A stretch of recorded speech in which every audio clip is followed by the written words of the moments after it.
Subscribe now and press the bell icon. Never miss an update. साथियों, ये क़ुरबानी की ईद हज़रत इब्राहीम अलैहिस्सलाम की याद में मनाई जाती है। हज़रत इब्राहीम अलैहिस्सलाम के पिताजी और उनकी कौम ये एक ईश्वर अल्लाह को छोड़कर बुतों की पूजा और उपासना किया करती थी। कुरान मजीद में बहुत तफसील से हज़रत इब्राहीम अलैहिस्सलाम का वाक़या बयान किया गया है। एक मरतबा ऐसा हुआ कि हज़रत इब्राहीम अलैहिस्सलाम ने अपने बाप से और अपनी कौम से ये पूछा। कुरान के अध्याय शोरा में ये बात बयान की गई है। उन्होंने पूछा, ये क्या चीज़ें हैं जिनको तुम पूजते हो? तो उनकी कौम ने जवाब दिया, ये कुछ बुत हैं जिनकी हम पूजा करते हैं और इन्हीं की सेवा में हम लगे रहते हैं। तो हज़रत इब्राहीम अलैहिस्सलाम ने उनसे सवाल किया, क्या ये तुम्हारी सुनते हैं जब तुम उन्हें पुकारते हो, या क्या ये तुम्हें कुछ नफ़ा या नुकसान पहुंचाते हैं? तो उन्होंने जवाब दिया, नहीं, बल्कि हमने अपने बाप दादा को इनकी पूजा करते हुए पाया तो हम भी करते हैं, हमने अपने बाप दादा को इनकी सेवा करते हुए पाया तो हम भी करते हैं। तो हज़रत इब्राहीम अलैहिस्सलाम ने उनसे पूछा, सवाल किया, तुमने कभी आंखें खोलकर उन चीज़ों को देखा भी है जिनकी तुम उपासना कर रहे हो या जिनकी उपासना तुम्हारे बाप दादा करते चले आ रहे हैं और तुमने उनको उपासना करते हुए देखा, पूजा करते हुए देखा और तुम भी करने लगे हो? तो तुमने कभी आंखें खोलकर अपनी बुद्धि का इस्तेमाल करके इन बातों पर कभी गौर भी किया? फिर आपने कहा, उनके सामने ये बात रखी, समझाया कि मैं किस रब की इबादत करता हूँ, मैं किस निर्मिक और निर्माता की पूजा और उपासना करता हूँ, और फिर अपने निर्मिक निर्माता रब की विशेषताओं को उन्होंने अपनी कौम के सामने रखा और उनको समझाने की कोशिश की। देखो, मेरे रब में या जिसकी मैं पूजा और उपासना करता हूँ वो एक ईश्वर, वो अल्लाह, उसमें ये और ये विशेषताएं हैं।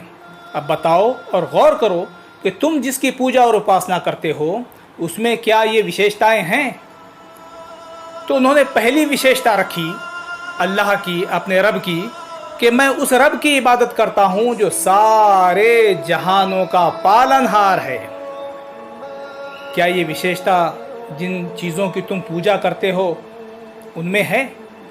फिर दूसरी विशेषता रखी कि वो खालिक है, यानी वो निर्मिक है, निर्माता है, पैदा करने वाला है।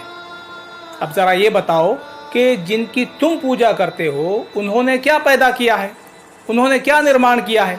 बल्कि वो खुद निर्मिती हैं।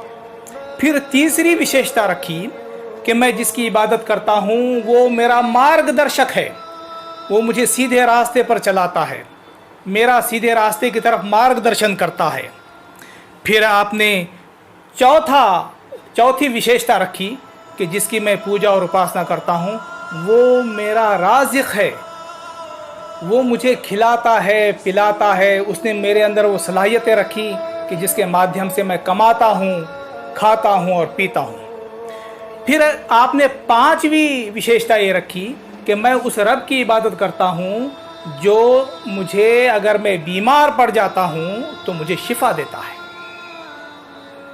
जो मुझे खिलाता है, पिलाता है, जिसको खुद को खाने और पीने की ज़रूरत नहीं है। और तुम देखो कि तुम जिनकी पूजा और उपासना करते हो, क्या वो तुम्हें कुछ खिलाते और पिलाते हैं या उनके सामने तुम्हें खाने और पीने की चीज़ें रखनी पड़ती हैं? क्या तुम बीमार पड़ते हो जाते हो तो कौन तुम्हें शिफा देता है, कौन बीमारी से तुम्हें अच्छा करता है? फिर आपने ये कहा कि मैं उस रब की इबादत करता हूँ जिसने ज़िंदगी दी और जो मौत देने वाला है और जो मरणोत्तर जीवन में मेरी बख्शिश करने वाला है, मेरे पापों को क्षमा करने वाला है, मेरे गलतियों को माफ़ करने वाला है। क्या ये विशेषताएं उन चीज़ों में है जिनकी तुम पूजा करते हो?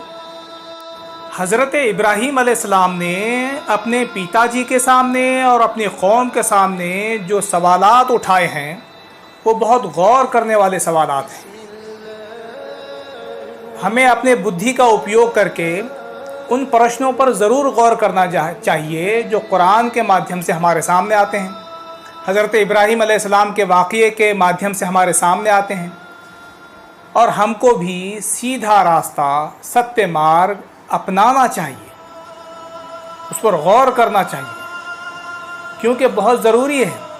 ये जीवन तो गुज़र जाएगा, लेकिन मरणोत्तर जीवन में अपने निर्मिक निर्माता ईश्वर अल्लाह के प्रकोप से बचने के लिए, नरक की अग्नि से बचने के लिए, स्वर्ग प्राप्त करने के लिए इस जीवन में सत्य मार्ग पर चलना हम सब के लिए बहुत ज़रूरी है।